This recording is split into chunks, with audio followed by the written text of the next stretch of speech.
Ready to go. We have everybody ready. Call the meeting to order. Welcome to our planning commission meeting this Thursday, April 25th. Call the meeting to order. So let's go through the agenda. May I have a motion to approve this evening's agenda? So moved. Second. Any discussion? Okay, Tessa, will you call the roll, please? Commissioner Sinclair, Yes. Commissioner Ostrander, Yes. Commissioner Matusik, Yes. Commissioner Bates, Yes. Commissioner Moritz, Yes. Chair Newton. Yes. Let's move to consideration of the minutes from our March 7th, 12th, and 28th meetings. Does anybody have any amendments to those minutes?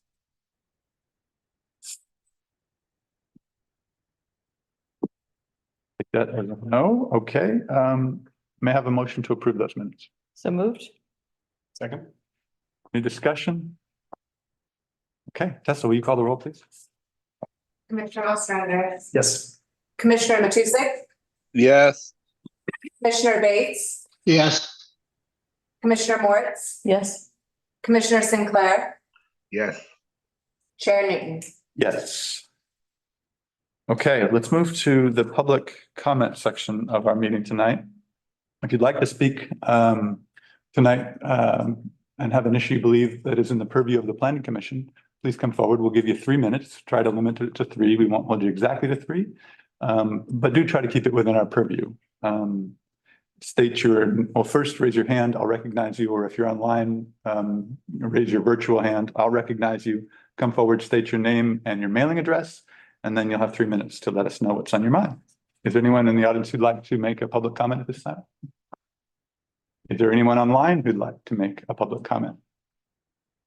Okay, we're going to move on then to our first item. It's a quasi judicial hearing. Quasi judicial hearings, if this is your first time in a quasi judicial hearing, this body is acting as a jury, if you will. You have the right to appeal our decision. We'll come together, review what's in front of us tonight. If we'll make a decision, there's sometimes there's a request to postpone a meeting.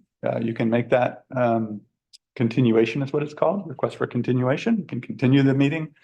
If you wanted to add additional information or thought there was something that needed to be added, you can ask for that continuation and do whatever else you think needs to be done or put in front of us.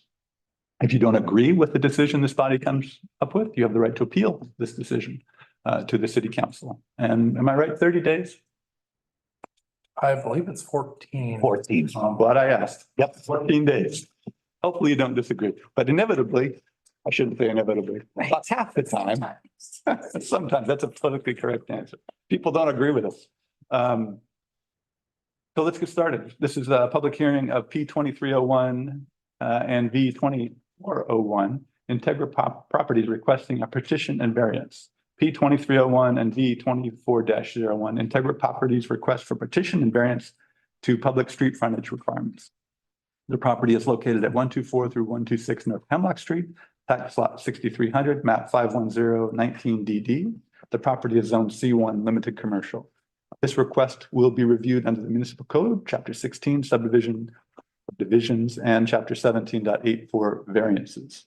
Does anyone object to the jurisdiction of the planning commission to hear this matter at this time? Does any commission member believe he or she has a conflict of interest or a personal bias? Has any commission member had any ex parte contacts or made a site visit? Site visit. I haven't had a site visit since we got the application, but You walked by there? I've actually haven't had since, but I have done a site visit. Okay. Are you familiar with I'm this? familiar with. I think that's fair to say. Okay. Site visit and nodding in the street acquaintance with the Sinklers and with Ms. Alvarez. Okay. All right, let's move ahead. May we have the staff report, please? Yes, good evening. Bring up the screen here. The applicant is requesting a partition of lot 10 of block 47 of the Seal Rock subdivision in order to create a parcel containing the Lazy Susan Cafe at 126 North Hemlock Street in order to facilitate the sale of that property. At present, the subject property contains two structures, a multi-unit commercial building facing North Hemlock Street and a second building containing the Lazy Susan Cafe. The portion of the property proposed to be separated by this partition will not have a street frontage. However, it does face a private parking lot at the intersection of West First Street and North Larch. For this purpose, the applicant is requesting a variance to street frontage requirements. Off-street parking requirements are currently maintained through a parking agreement to utilize 11 spaces in the lot at First and Larch. A partition will require reallocation of these parking spaces between the two parcels proposed by this application. And it is recommended that a condition of approval be the recording of the reallocation of these parking spaces. Moving into the applicable criteria for the C1 limited commercial zoning district standards regarding lot size and width and depth. The proposed partition will not result in the creation of lots that are non-conforming to the C1 zone standards. No redevelopment of any structures on the subject property is proposed. Moving into the design standards for lots in chapter 1604.310. For item A, which is the design standards for lots, the limited commercial district does not have a minimum lot size requirement. Moving into criteria B for locations and all lots having a 25-foot frontage. The staff comment is that the proposed new lot will not have a 25-foot frontage on a publicly dedicated street. The portion of the lot containing the Lazy Susan Cafe faces a privately owned parking lot. For this purpose, the applicant is requesting a variance to street frontage requirements in conjunction with the partition application. Pedestrian and utility access to the Lazy Susan Cafe will be preserved through easements. Regarding lot lines, all proposed side lot lines will be perpendicular to South Hemlock Street, and no lot remnants will be generated as a result of this application. Moving into the criteria for building envelopes. The C1 zoning district does not have any required yards or minimum setbacks for parcels unless a parcel abuts a property with a different zoning classification, which is not the case in this situation. As there is no minimum setback requirement, any future development must conform to fire safety standards established by the state of Oregon. Designation of a building envelope is not required with this application. Moving into chapter 1604.390, variance action of the Planning Commission. The staff comment. Oh, and then also moving into 1784.040, variances criteria for granting. The staff comment is that the variance to street frontage requirements is requested because the proposed parcel containing the Lazy Susan Cafe will be effectively landlocked and not front onto a public right of way. This moment, I'm going to be switching over to a draft easement.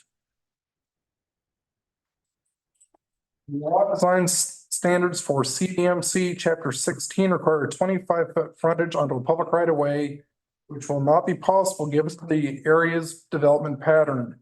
The applicant proposes an access easement across the parking lot at First and Larch, which will establish and preserve an access pathway connecting the property to West First Street. No new development is proposed in conjunction with this application, and the city is not aware of any proposed redevelopment of the private parking lot. And that concludes the staff report. Okay, is there any additional correspondence that was not included in our packets? There was a comment received by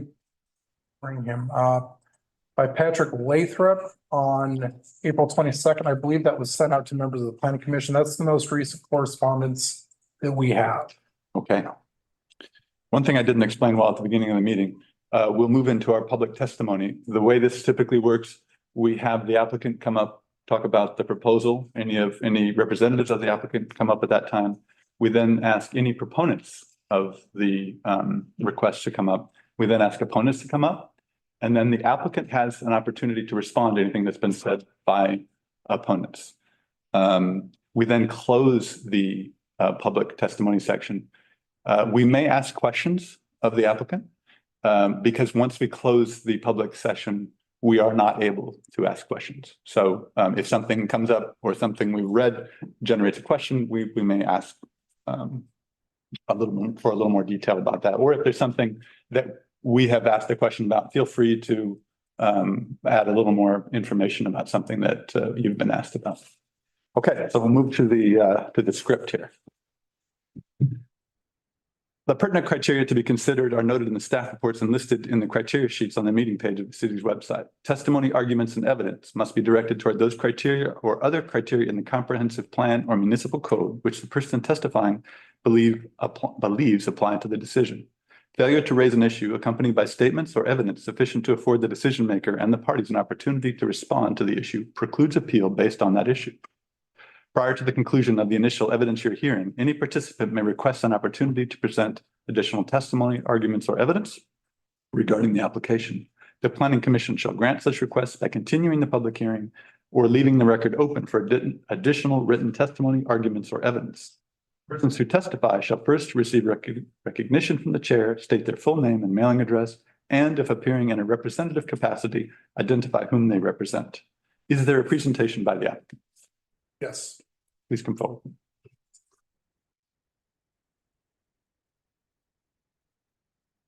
Good evening. My name is Stephen Sinclair. My wife Mary Ann and I live on the north end of town. Mr. Sinclair, may we have a mailing address for you? Yes, I was just going to, Oh, I'm sorry to interrupt. our mailing address is P.O. Box 995 here in Cannon Beach. Our street address is 603 East 6th Street. Mary Ann and I own the Wine Shack, one of Cannon Beach's oldest businesses. It's been in its present location at 124, 126 North Hemlock Street since 1981. We also own Integra Properties LLC, which owns the parcel that was described at 120, 124, and 126 North Hemlock Street downtown. Our property is located on the west side of North Hemlock next to the Coaster Theater and the Lazy Susan Cafe. This parcel has two buildings on it, the Wine Shack and the Lazy Susan Cafe. We purchased the property in 2016 from Mike Clark and Coaster Properties. When we purchased the property in 2016, we did so to protect our business. Several other local properties were sold to out-of-town investors who subsequently raised rents, resulting in at least one business having to close and move out of town. We didn't really want to purchase the Lazy Susan Cafe building, but we had to, as it's located on the same parcel as the Wine Shack. About a year ago, I contacted Mr. Sinclair, the city planner, about the possibility of partitioning this one parcel into two parcels, with one parcel having the Wine Shack building and a new separate parcel with the Lazy Susan Cafe building. At that time, Mr. Sinclair looked at it and said, it was something that he believed could be done, and he explained the partition process, the partition request process to me. We also learned that a variance would be required in order to meet the city's 25-foot street frontage requirement. More recently, Mary Ann and I met with Steve Sokolowski as well as Mr. Sinclair to go through our variance request application. During that meeting, both gentlemen voiced their support for our variance request. Tonight, we are here to ask this committee to approve the partitioning of the existing parcel into two parcels. If the request is approved, as Mr. Sinclair said, Mary Ann and I will meet with Rosa Alvarez, who's here tonight. She's the owner of the Lazy Susan Cafe, and will begin the sales process of the new parcel to her. Rosa and her daughter Yasmin are here in attendance this evening. The Lazy Susan Cafe is owned by Rosa and her family, and they've been serving meals, delicious meals, in this town for 55 years. If you've eaten there, you know how good the food is. If you haven't eaten there, you should go there tomorrow morning. Personally, I recommend the broccoli and ham quiche with extra potatoes and a side of bacon. You can thank me later. Once the Alvarez family owns the new parcel and their building, they will be able to generate generational wealth. But more importantly, they will be able to protect and secure their family's livelihood without worrying that some out-of-town investor is going to buy their building and drive them out. How great is it tonight that you have the opportunity to support a local Hispanic woman her family, and her family-owned business. So up to this point, you saw the partition survey. Mary Ann and I hired Jack White, the surveyor with SNF Land Services on Seaside, to survey the property for partitioning the parcel, to create a map and to create a legal description for the access easement. A copy of those documents should be in your packet. Additionally, we asked our attorney, Jeremy Rust of Seaside Attorneys, to prepare an access easement which provides permanent access from the partitioned parcel to First Street. The access easements have been agreed upon by Coaster Theater Productions. And that letter from Patrick Lathrop is also in your packet. The signing of those access easements will occur after the variance request is approved as part of the parcel sale to Rosa. The Coaster Theater, the Wine Shack, and the Lazy Susan Cafe have been good friends and good neighbors for many years. Also, in the days since the notice was sent out to this meeting tonight, we've had several local property owners stop by and ask about the variance request and ask us what our plans are for the new parcel. I've walked them around the property, showing them where the partition would be. I've explained to them that our goal, this variance request, is to partition the property and sell the Lazy Susan Cafe building parcel to Rosa and her family. Each local property owner I've talked to has enthusiastically supported the partition. No local property owner has voiced any sort of opposition to this request. So we have to look back and go, why is a variance required with this? And it's due to city municipal code. City Municipal Code 1604-310, as you know, requires all lots to have a minimum of 25-foot frontage on a public street. This lot doesn't. Okay. The intent of the code section requirement is to prevent lots from being landlocked. The public policy for the code section is to ensure accessibility to each parcel of property. Access is necessary, including access by first responders, police, firefighters, EMT, city public works, and other local utilities. We understand that and appreciate that. Tonight, we're asking this committee to approve a variance to the city's street front requirement.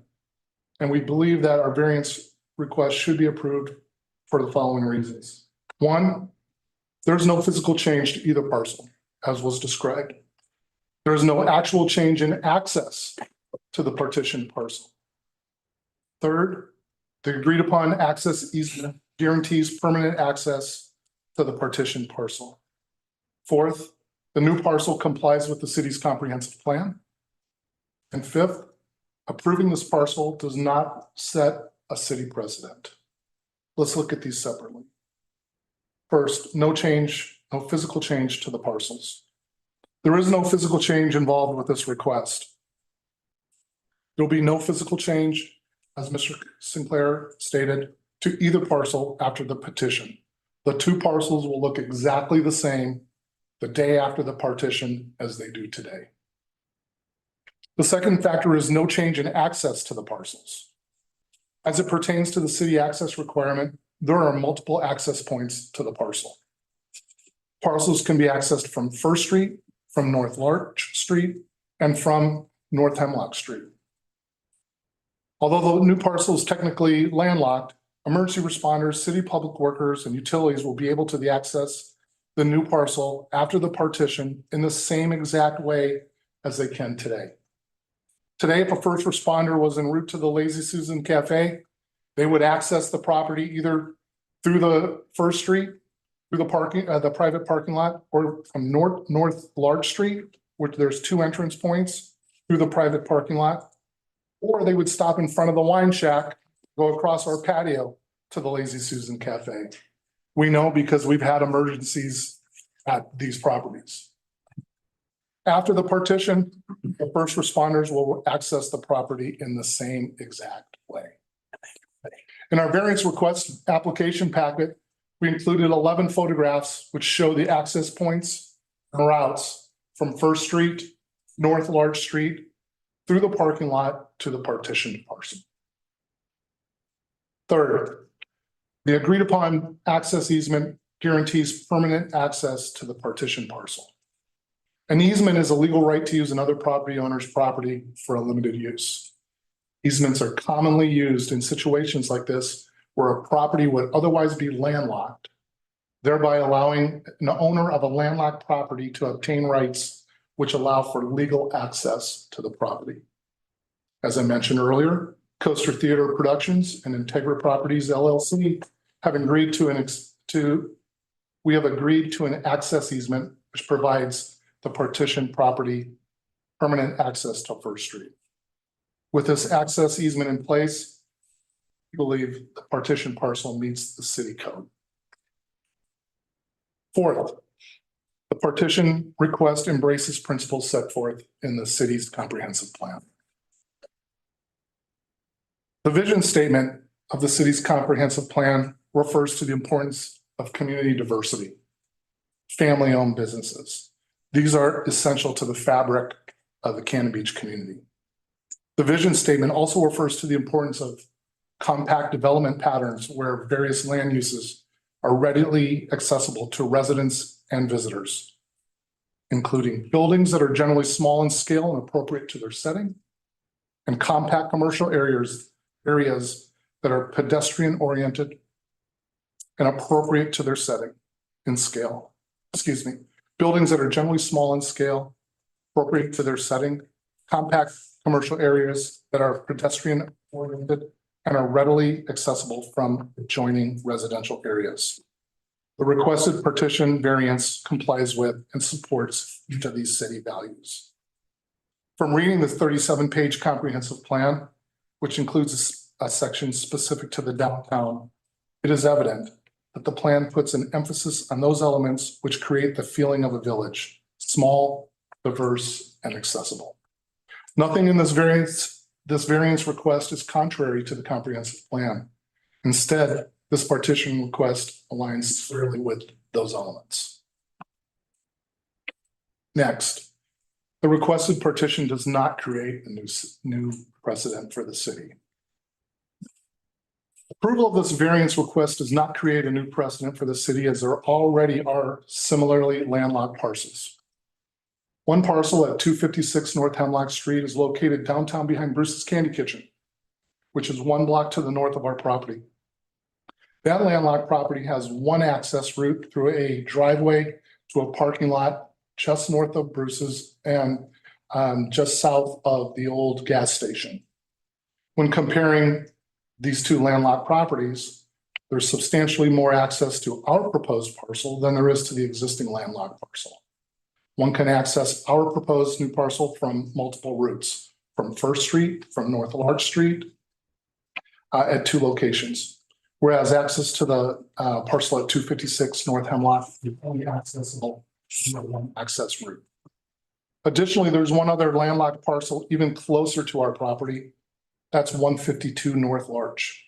It's a residence which only has one access route, and that is through a neighboring property's driveway. Again, our proposed parcel has more access to it than its landlocked parcel. So in conclusion, we ask that you consider the following reasons. There's no physical change to either parcel. There is substantial access to the new parcel. The agreed upon access agreement guarantees permanent access to the partition parcel. The new partition parcel complies with the city's comprehensive plan, and there is no new precedent being set. We respectfully ask this committee to approve our request for a variance to the city street frontage requirement and permit us to partition the existing parcel into 2 parcels. Thank you. Thank you. Any questions for Mr. Sexler before we lose you? I had a question, Mike. On in exhibit A3 in the packet, is the variance request application.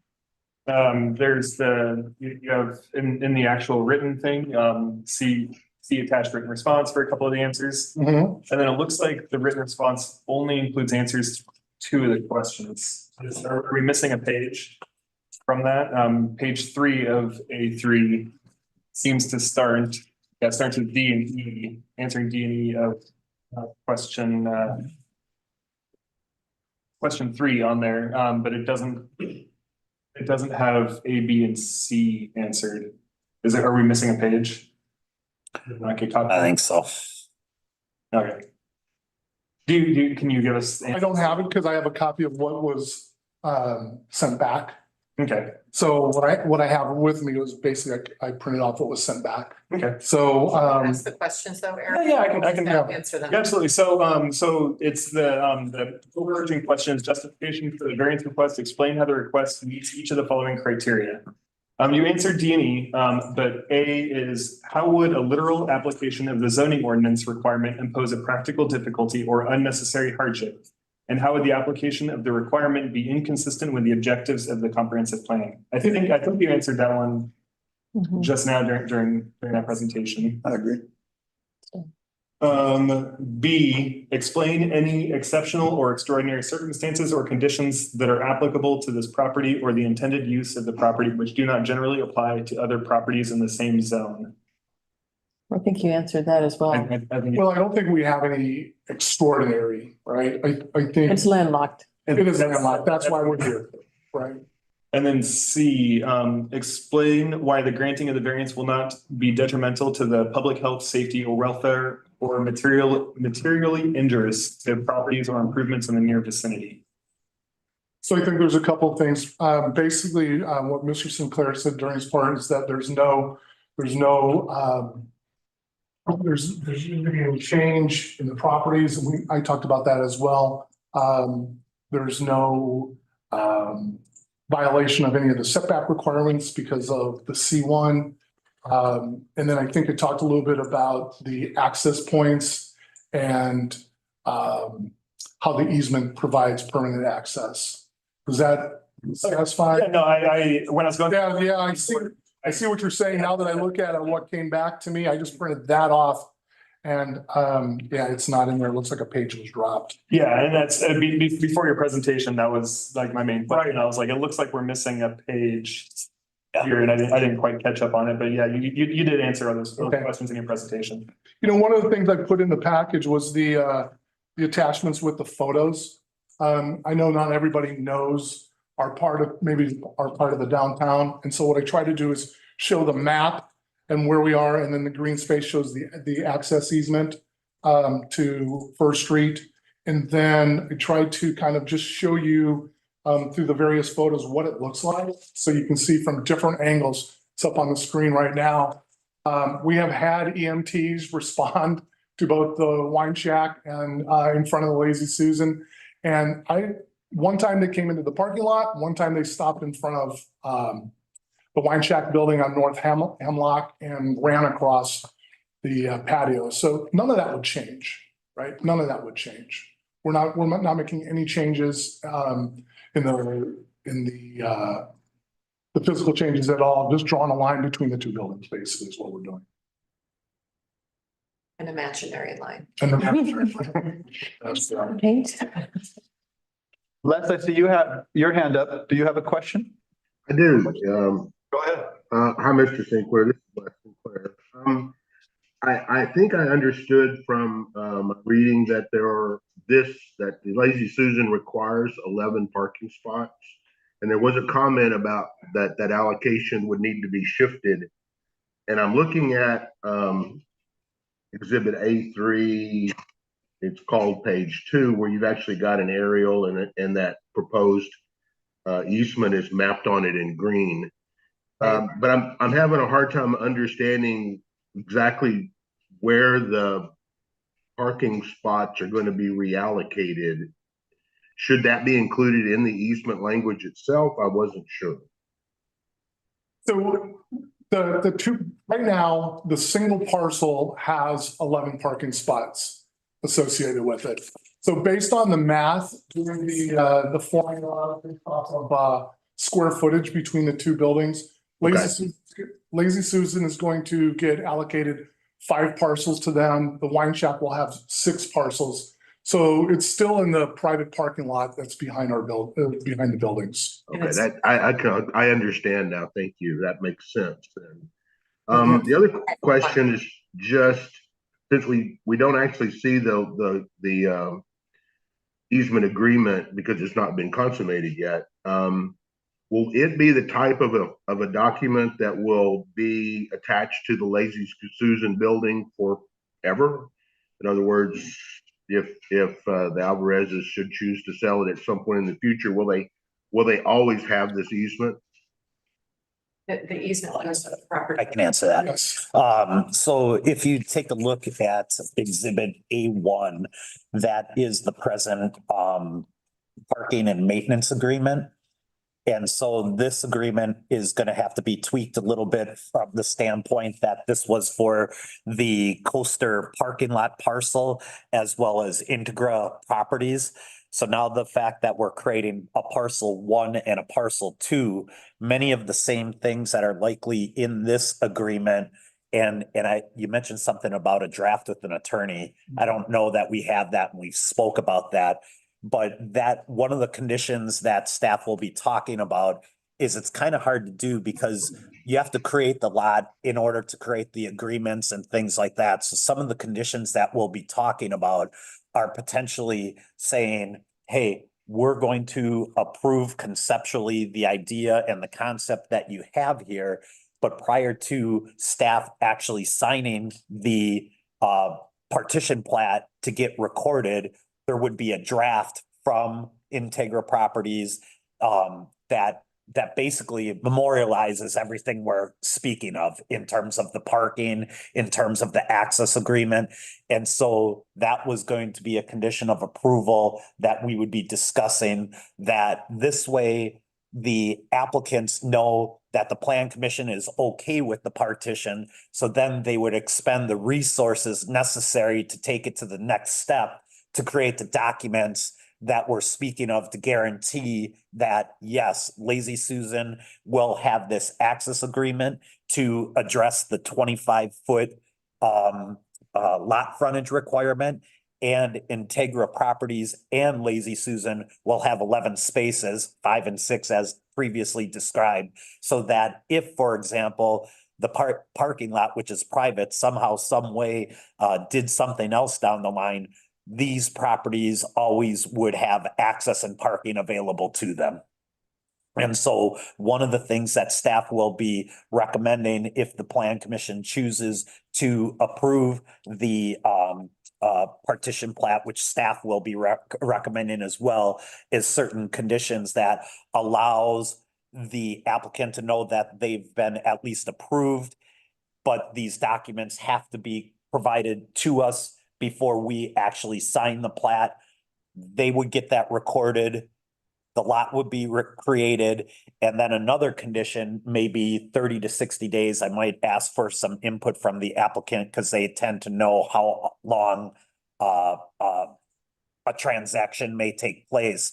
But after that happens, that they would be required then to provide us with the documentation of the recorded easement that like I said, memorializes the parking and access.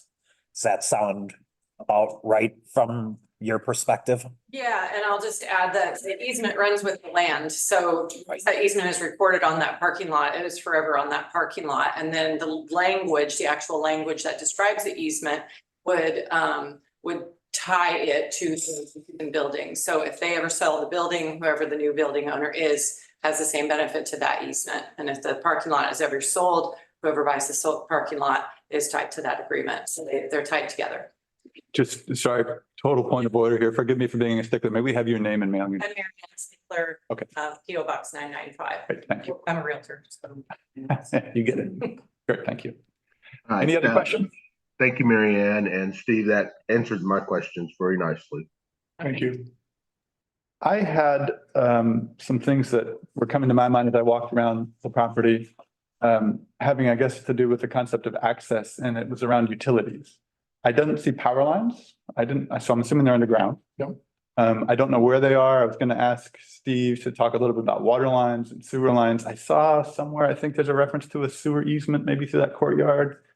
But one of the things that I'd like to better understand is maybe how you guys are dealing with, you're currently dealing with the maintenance of those utilities and what you'd envisioned for something after you've actually formally separated. Because, you know, while it's, you guys have a great working relationship here now, we have had many people in front of us that, you know, agreements were set in 1980 and no one remembers, or it's not, it's different parties. So we're thinking down the road, what will those look like?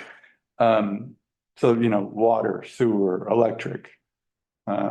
What else could it be? You know, maintenance in general.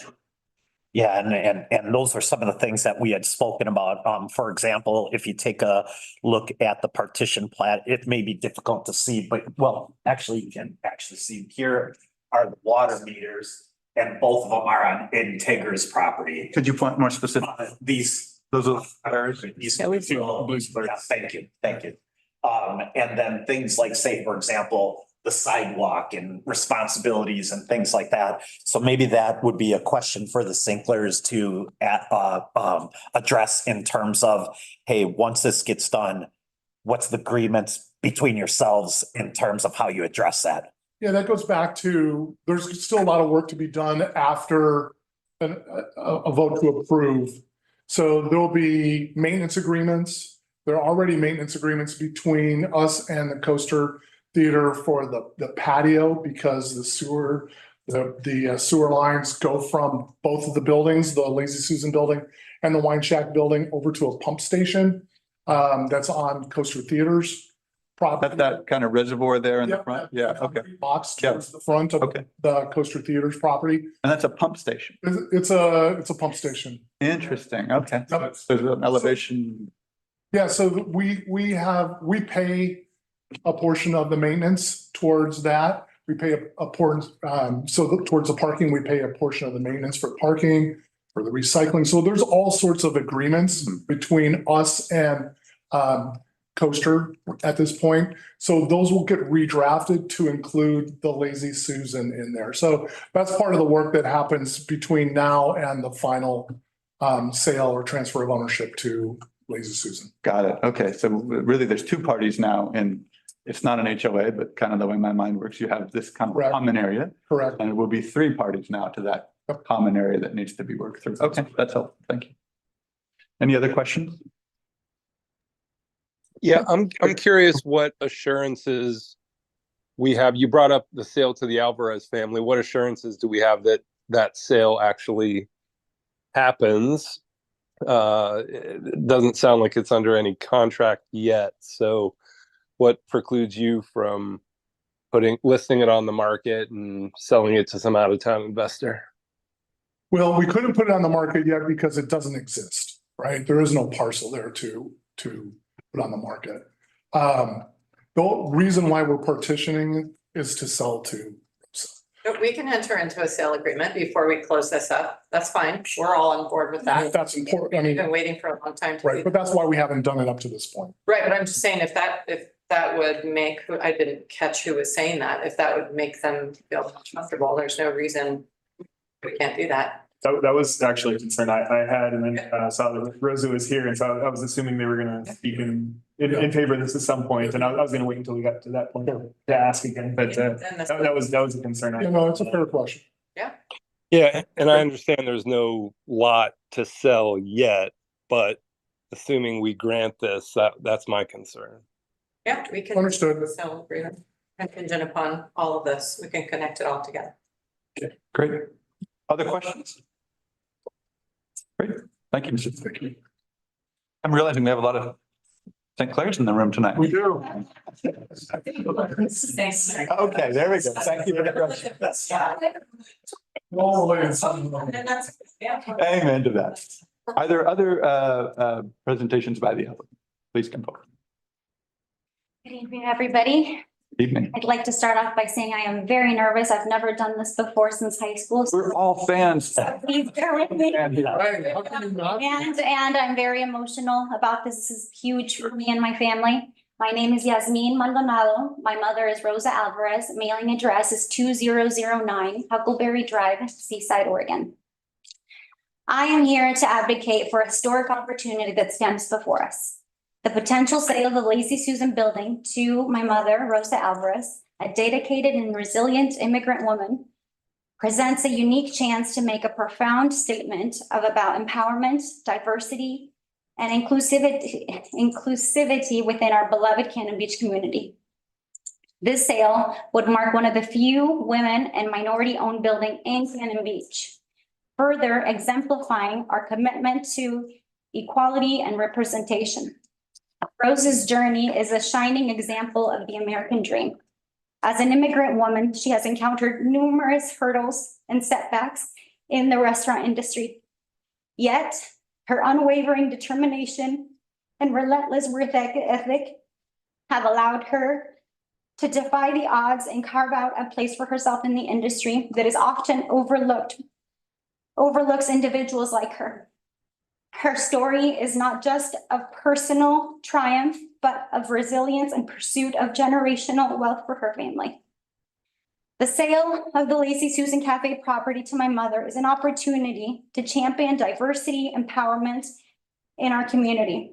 However, zoning regulations necessitate public street access for the building sale, requiring the division of properties and the implementation of necessary easements. Mary Ann and Steve, the current owners, have taken proactive steps by drafting easements for both properties to facilitate the division. However, formal approval from the city is essential to move forward with this crucial sale aspect. It is important to know that we have built a powerful community within our little courtyard during our time here. Mary Ann and Steve have helped us so much since the beginning.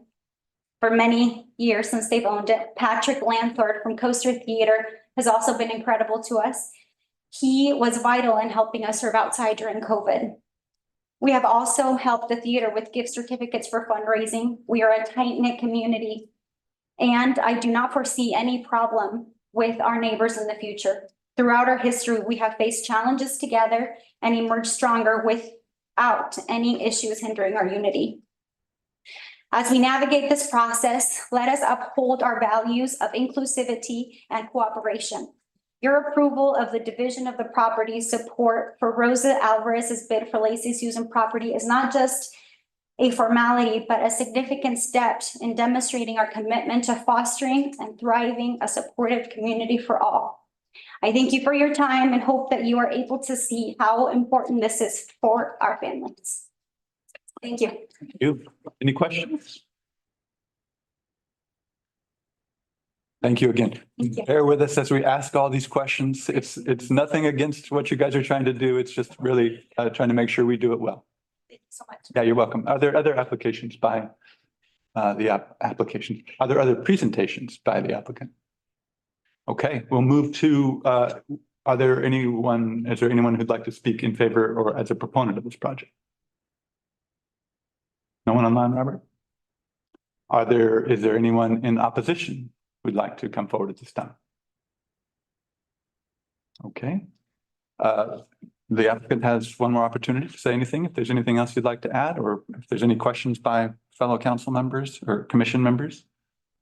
Okay, if there's nothing further, we'll close the public hearing section and move to our consideration. Who'd like to start?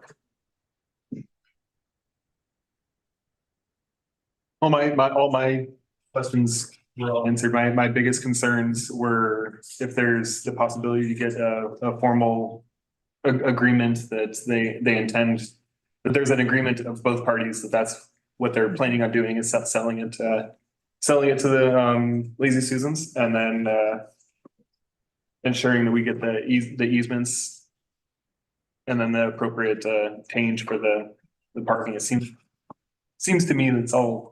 That was really my biggest questions. They all were answered here. Anyone Clay, else? this is Les Sinclair. I just wanted to say that I am very supportive of this application. I don't have any concerns, compliments to the Sinclairs for such a thorough presentation. Most of my noted questions were answered straight up. Anyway, I think I'm very much in favor for all the right reasons. Okay. Anyone else? I'd say they were fantastic presentations. Really appreciated it. I think all of my concern I voiced, I think it's probably all there. Yeah. Already, and just kind of how they operate. I would like to see something formalized at some place. You know, how do we, there's one water meter, so does it, or two water meters, I assume, to one bill. That needs to be addressed. How do you, access needs to be broader than just, getting access to the restaurant or parking. It needs to be, a crew that addresses the sewer line that breaks at some point. We have a very friendly neighbors together here now, but at some point that might not be. And then, mad people are coming before us saying, you guys were the ones who blessed this. And it's your fault. So it would be nice to have those agreements formalized. I certainly want to make it known that I'm in favor of this. But I'm trying to figure the mechanism that we can make sure that the agreements are put in place. Is that a condition of approval that prior to the actual partitions in place, the formalized easements are in place for sewer, water, gas, all of those? All the common utilities. Go ahead, Steve. So one of the things that we've been speaking about is just, when we're doing this, how do we go about doing this so that we get the documents they want, Sinclair's and the Lazy Susan have the ability to complete the sale. So the thought was we could get this here, we could have draft agreements. I'll pass this around to the folks that are here, but a couple of the conditions that I'm just gonna read first of all, and then you guys can indicate if there's any more. One was going to be prior to the city signing the partition plat, the applicant shall provide a new parking and access agreement providing access from the newly created parcel through the Coast Air Theater Productions parking lot to the West First Street. Basically what that's saying is they would get a draft to us prior to staff signing the partition plat for recording. And then this was one, and I know the hearing's closed, but I might ask a question to Mary Ann from the standpoint of a realtor, or maybe you might know this as well, Clay.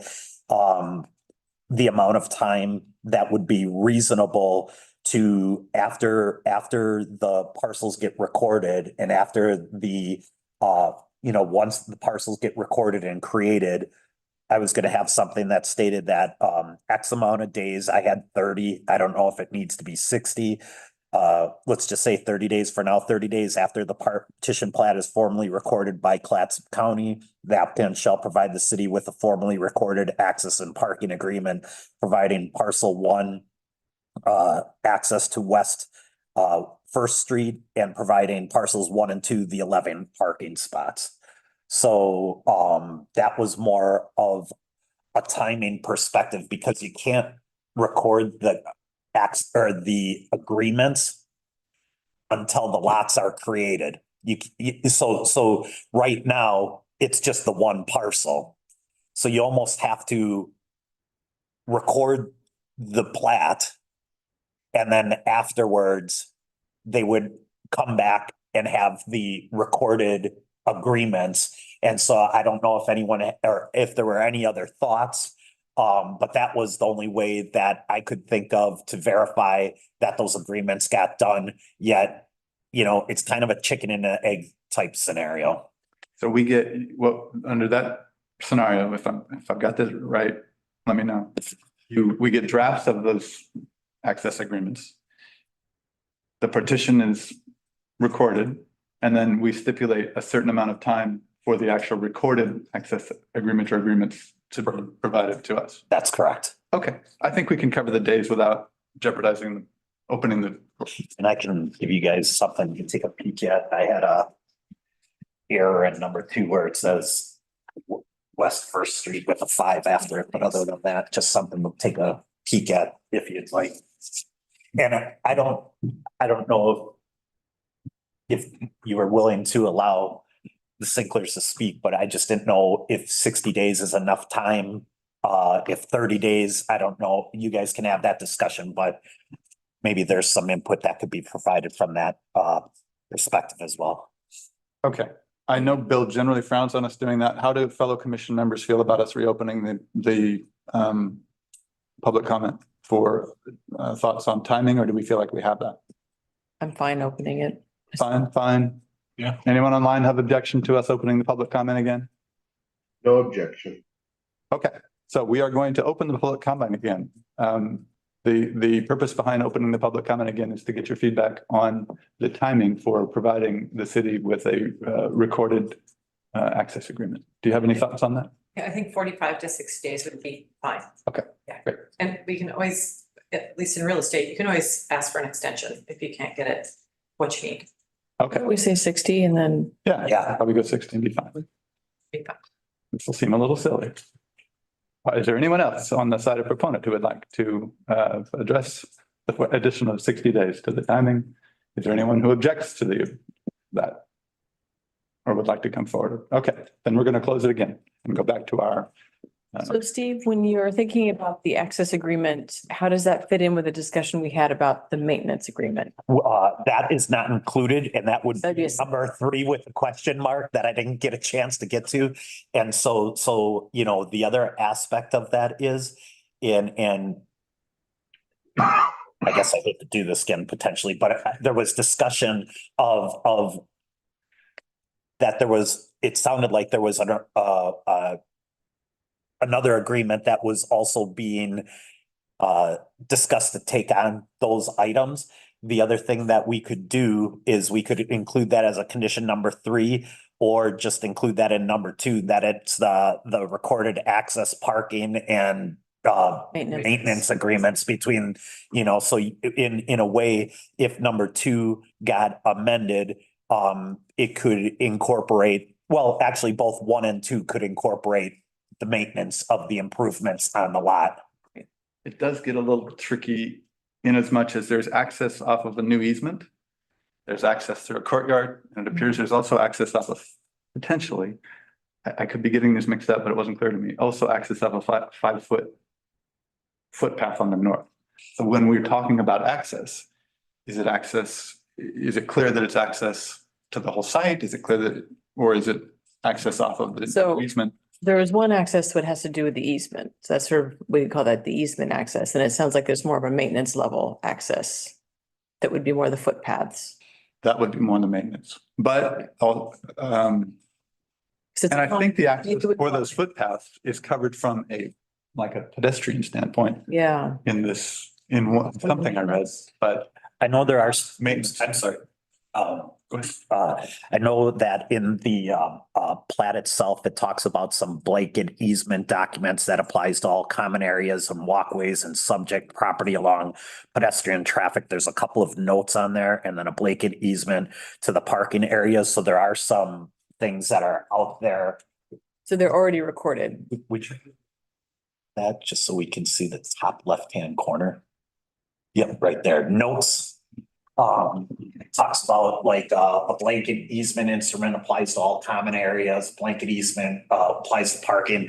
So there are some things already out there. It would just be updating, you know, I think some of those general ones, but a lot of the ones we're talking about are the specifics to these 2. So I know there's documents out there. I think there is too. There's a lot of references to them. My concern is those references are to what was existing at the time. Correct. Now we have Right. different names, presumably different names for these parcels than were in 2016. Right. Prior to that. And I'd want to make sure it was clear that, we wouldn't have what we've often seen, which is Yeah. ambiguity based on things just kind of changing over time. So I'd want to make sure that anything that was existing was relevant. It was updated.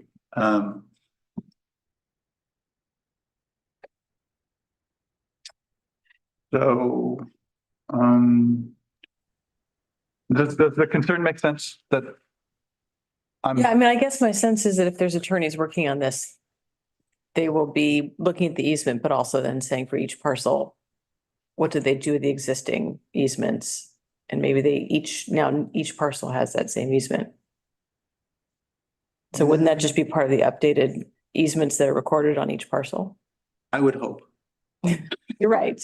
And like amendment. Don't assume. Amendment. So I think that would be I think part of the just put an condition. asterisk out there and said, hey. Yeah, be just sure to part of the pay attention to condition this. is make sure that all easements are appropriately assigned to Delegated. each Yeah, parcel? that's kind of my thought. Okay, And maybe that's a condition of approval is something to that language. Yeah. And then the only other question staff would have is whether or not you guys are okay with me looking at that, or if you'd like that brought back to yourselves to verify and then have staff sign. I'm good either way. The way the condition reads is that I would be doing it. I don't have any problem if the plan commission wants it back to have further discussion to verify that it's been done. However, the plan commission would like to move forward. I'm happy not to have, yeah, I trust you. I think you're the expert in looking at the. you know, the concern. Yeah, I think the main thing is that we've all had a chance to discuss what the potential pitfalls are. Okay. So we've talked a lot. Do we want to kind of have a summary of those main points? Aaron? And Eric, you also voiced this. You want to talk a little bit about the formal agreement and what that might sound like relative to a purchase agreement for the. Well, it sounded like Mary Ann said that they can enter into a sales agreement, an intent to sell agreement with them. So if we could have that as. I would feel more comfortable if that was there, I guess. Okay. If that is, because that's stated in the application that that is the intent of this. So one step further of having a formalized agreement, formalized sales agreement. Could we have a sales agreement be a condition to the approval? Aaron, if something happened with your microphone, it's kind of muting out. It might be your earbuds. Could we make it such that it's a formal contract, an agreed upon sales agreement as a condition of the approval? I think we could, yeah. Okay. How do people feel about that? That was what you. That's what I was envisioning, if that's reasonable. Are you speaking of a draft of the purchase and sales agreement? Yeah. Well, not just a draft. I mean, a deal on paper, an executed purchase and sale agreement. Okay, other comments on that? People feel good about that? All right, so executed, fully signed purchase and sale agreement.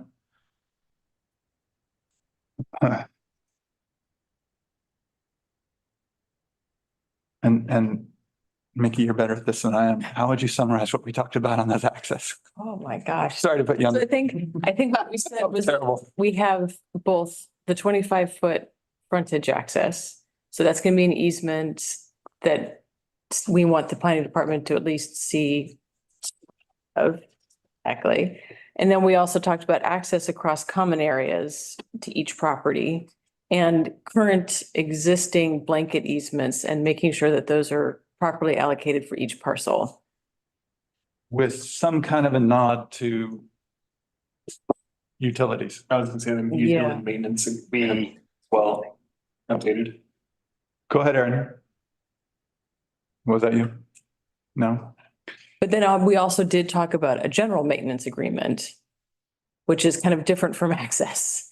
That's the who's taking care of the sidewalk between the two properties type agreement that exists, sounds like it already exists with Coaster. So it's just a matter of making sure that, again, is properly allocated. Sounds like there's a plan for that, but that's, again, a piece that we want to make sure is in place. So, little things like allocation of who's responsible for what percentage, Mhm. that's gonna be on you. Steve. All right. You put your hand up. We're not laying it off on you. Well, and we've had some discussions with regards to what's going to be brought up. I guess the one asterisk I would have, if just so everyone's aware of it, applicant, plan commission, and don't want to throw any wrenches. If I have any questions, oftentimes I've been told that I should bring these back, and that would be what I would do if I wasn't thinking that it was meeting the things that the plan commission was doing. So if that was the case, I would then bring it back to make sure that we're meeting the condition of approval. Okay. Someone want to try to summarize that? Didn't we just do that? Okay, we have a motion. Steve was taking notes. So, If you want, I can give it a shot. sure. You guys can. Hold on, now someone be ready to first here. Okay, so how about if I move Okay. to approve the partition as well as the variance? And the I guess it's just the partition of the variance, right? That's correct. And with the following conditions. Steve, you're on. All right. So the first one would be prior to the city signing the partition plat, the applicant shall provide a new parking. Right now I said parking and access agreement, but maybe, oh yeah, no, I'm sorry, let me continue. Prior to the city signing the partition plat, the applicant shall provide a new parking and access easement agreement, providing access from the newly created parcel 1 through the Coaster Theater Productions parking lot. So that's on its own. Number 2, 60 days after the partition plat is formally recorded by Clatsop County, the applicant shall provide the city with a formally recorded access. I'm gonna include maintenance. I didn't have maintenance, access, maintenance and parking agreement, providing parcel 1 access to West First Street and providing parcels 1 and 2 the 11 parking spots. And if you wanted, we could add something to the effect of saying, and But allocating common maintenance and yes, easements to the 2 parcels. could you maybe try that, Andy, one more time? All right, I think it's allocating the existing easements and common area access between the 2 parcels.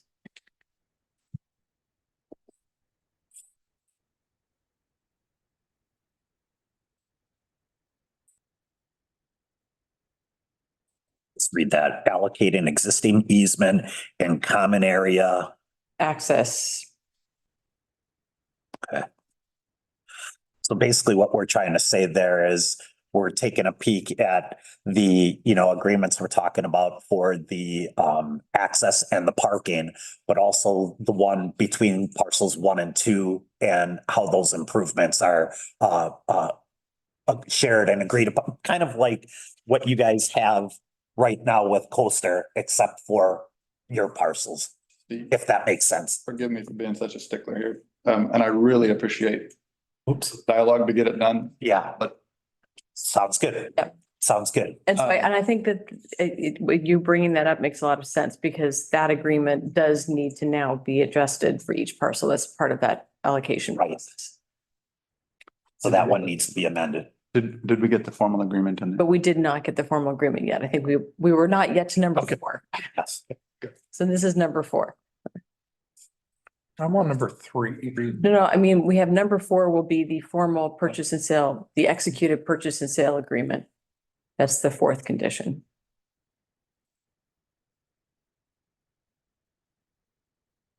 Okay. Do I have a second? It's definitely second. I just want to make sure we had all the, I was thinking through it first. I was trying to think if we had all the conditions. If anyone online has noted anything we've forgotten, please speak up. Yeah. Okay.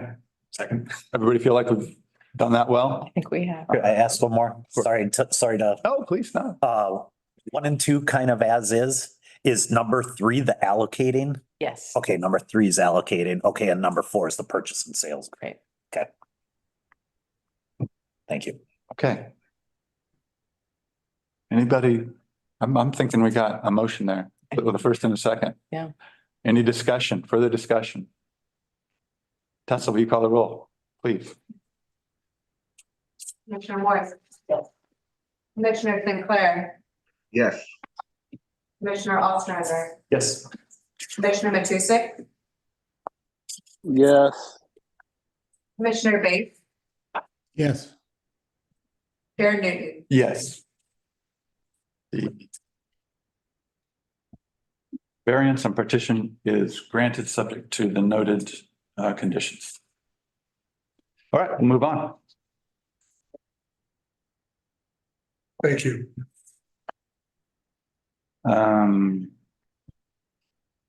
Tree report.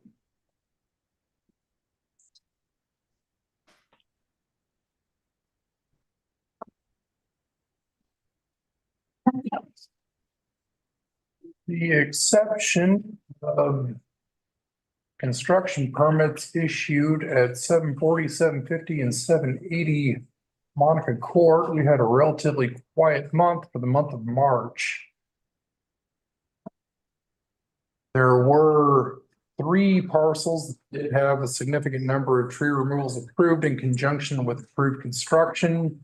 That went through the standard process.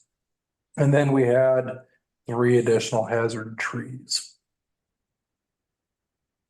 Is there, so I guess I had 2 questions. The 740 Monica Court, 750, 780.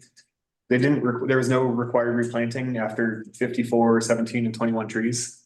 They have a sufficient amount of remaining trees on the property to not trigger a replanting requirement. A lot of these are clusters of little alder trees. They're all right on top of each other, and they have a significant number remaining on the properties. Okay, and then the other question I guess it was more of a common eye question. The North Coast Land Conservancy property, I was looking at the aerial map. I was surprised they had required replanting. Looking at the aerial map, I was like, well, they removed a hat. It was just a comment. That was what, his name's escaping me right now, Mr. Gerhart recommended. I'm happy they're replanting a tree, but I was just surprised that it was a required tree based on the aerial footage or aerial photos of the lot. Anyone else have any comment on the tree report? Okay, let's move to the good of the order. Anyone have anything for the good of the order? So this is Les. If I can go ahead and go. Yes, Following please. on the tree report, so next month at our regularly scheduled meeting will be the first public viewing of the proposed redraft of the tree protection code. Hopefully that will be something that we'll get a lot of community input on. The other thing I was going to mention is yesterday there was an initial meeting for a small focus group of folks who were interested in crafting a dark sky ordinance. There'll be another meeting, I believe, in a couple of weeks. There's 6 or 7 mostly community people.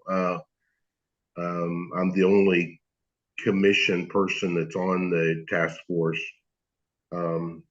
Well, no, that's not true. Stacy Benefield is also on it. But anyway, just to kind of let everybody know that small focus groups are continuing to try to chip away at identified shortcomings in our current code.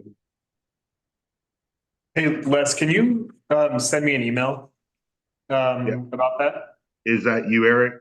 Yeah, it's me. Sorry. Yeah, I would be happy to. I expected you to be interested for sure. Yeah, absolutely, yeah. I voiced this with a couple of you.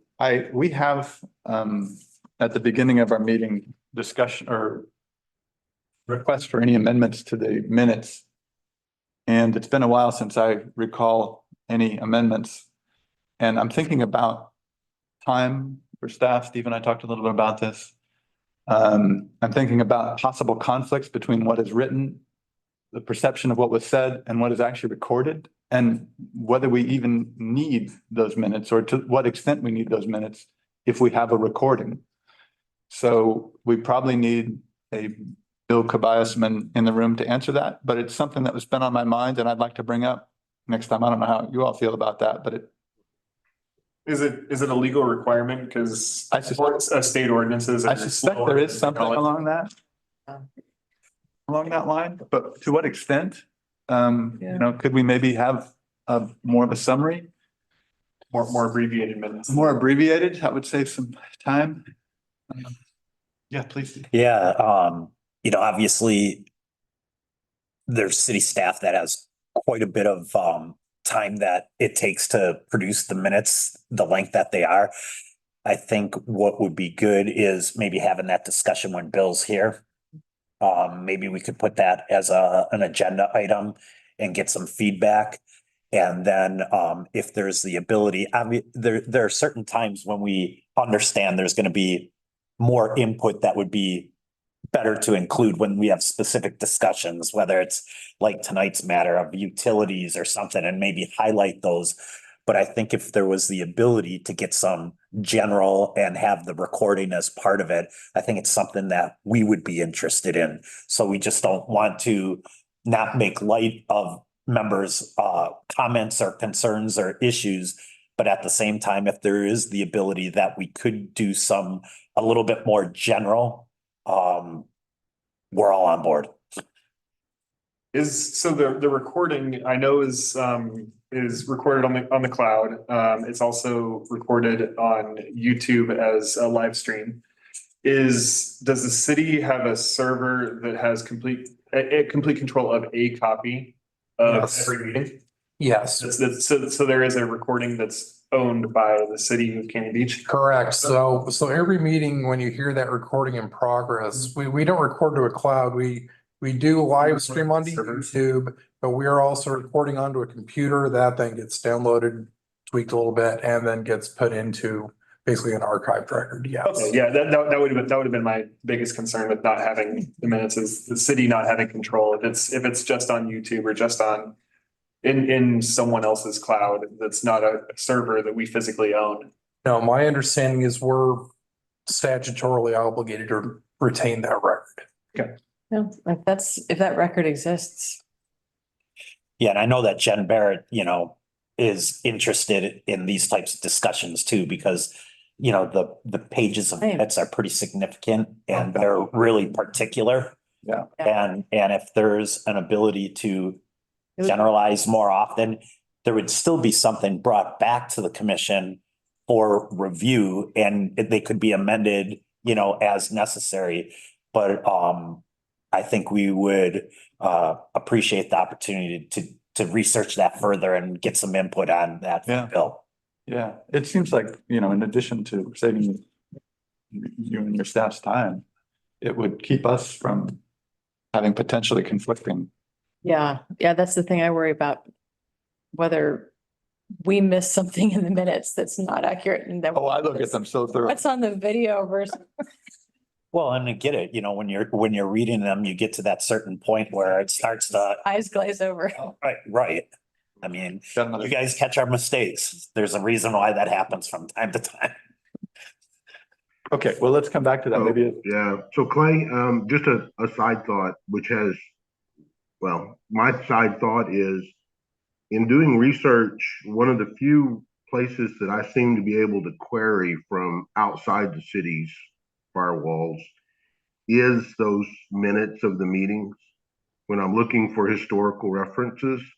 And if all we're keeping is the YouTube videos, those, as far as I know, those are not searchable. So that's my only concern. Well, maybe there's a way that we can talk about what needs to be covered in those minutes as kind of a bare minimum. I was just looking over the minutes before today's meeting and looking, well, it's kind of what I remember and kind of not, but it's not worth bringing up. So, what is kind of that bare minimum you need, what one needs when they're doing research? So-and-so testified, mailing address, that's probably legal stuff that ought to be in there. As a proponent, opponent, applicant, that probably ought to be in there.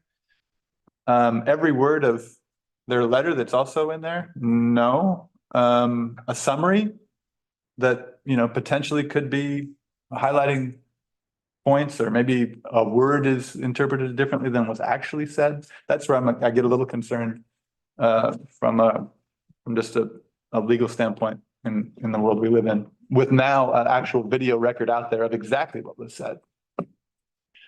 So we do have, very potentially conflicting public records. And I'll be candid, I know we're not looking at as carefully as we should at what's written. We haven't had one comment, and I'll start with me. I'm probably the most guilty. In the other 500 pages we're looking at, the 508 that were the public record don't get as much attention from me, and I'm concerned about that. So maybe we can talk about it further in terms of that balance between having something people can readily access. Yeah, let's put that on the agenda for a time when Bill can be here. Anything else for the good of the order? Okay, then we'll adjourn. Thank you, everyone. Thanks a lot.